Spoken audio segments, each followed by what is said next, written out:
دیکھیں حجاج بن یوسف تھا نا، یہ بہت ظالم حکمران تھا، یہ کئی صحابہ کرام علیہ رضوان کو شہید کرنے والا ہے معاذ اللہ، کئی صحابہ کرام علیہ رضوان کو اس نے ایک منصوبہ بنایا، اس کی ایک خواہش تھی، وہ خواہش کہتی کہ حضرت انس بن مالک رضی اللہ تعالیٰ، آپ صحابی رسول ہیں، فرمایا کہ مجھے یہ کہیں مل جائے نا تو میں ان کو قتل کروں گا معاذ اللہ، حضرت انس بن مالک رضی اللہ عنہ۔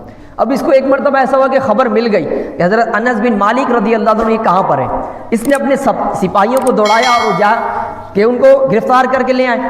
اب سپاہی گئے تو حضرت انس بن مالک رضی اللہ عنہ کو گرفتار کر کے لے آئے اور حجاج کے دربار میں آپ کو پیش کر دیا۔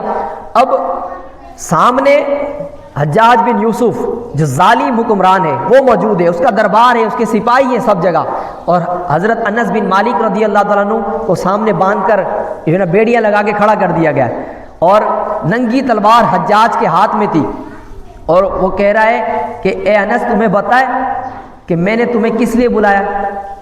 تو حضرت انس بن مالک رضی اللہ تعالیٰ عنہ نے ارشاد فرمایا کہ مجھے نہیں پتا تم نے مجھے کس لیے بلایا۔ تو حجاج نے کہا کہ میں نے تمہیں اس لیے بلایا ہے کہ میں تمہیں قتل کروں گا آج۔ اللہ اکبر۔ اب ہم ذرا غور کریں، ہم ایسی مصیبت میں پھنس جائیں، ہمارے سامنے تو کوئی ایک روبدار بندہ آ جائے تو ہم اس کے سامنے کوئی بولتے نہیں ہیں، ہماری بولتی بند ہو جاتی ہے کہ یار، اور وہ تو ظالم حکمران تھا، اس کی ہر طرف یعنی کہ ابھی سپاہی موجود ہیں، اس کا دربار ہے اور آپ بندے ہوئے ہیں۔ لیکن حضرت انس بن مالک رضی اللہ عنہ کا یقین دیکھیں آپ نے فرمایا اے حجاج تو مجھے ہرگز قتل نہیں کر سکتا، تو مجھے ہرگز قتل نہیں کر سکتا، یقین دیکھیں آپ۔ اب حجاج بن یوسف آپ سے کچھ مزید باتیں کرنے لگا اور کہا کہ اتنے یقین سے کیسے بول رہے ہیں حضرت انس، اتنے یقین کے ساتھ کیسے بول رہے ہیں کہ میں آپ کو قتل نہیں کر سکتا؟ تو انس بن مالک رضی اللہ عنہ نے ارشاد فرمایا کہ نبی پاک صلی اللہ علیہ وسلم نے مجھے ایک دعا بتائی ہے، فرمایا کہ جو اس دعا کو پڑھ لے گا وہ ہر مصیبت و پریشانی سے دور رہے گا۔ تو مجھے یہ پتا ہے کہ آج میں نے یہ دعا پڑھی ہے تو آج مجھے تو قتل نہیں کر سکتا۔ اب حجاج بن یوسف نے کچھ باتیں کی اور آپ کو چھوڑ دیا۔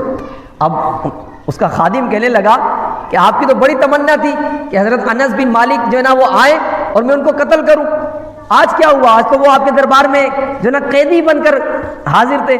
اللہ اکبر۔ تو حجاج نے کہا کہ میں جب بھی انس بن مالک سے بات کرتا تھا نا تو ان کے پاس سے مجھے ایسا لگتا کوئی شیر آ رہے میری طرف اور وہ مجھ پر حملہ کر کے میری جان لے لیں گے۔ تو کہا کہ میں نے ان کی جان نہیں بخشی، میں نے اپنی جان بچائی، آج میں نے ان کو چھوڑ کر اپنی جان بچائی ہے۔ تو پہلے سے دعائیں پڑھی ہوئی ہوں گی تو حفاظت میں رہیں گے۔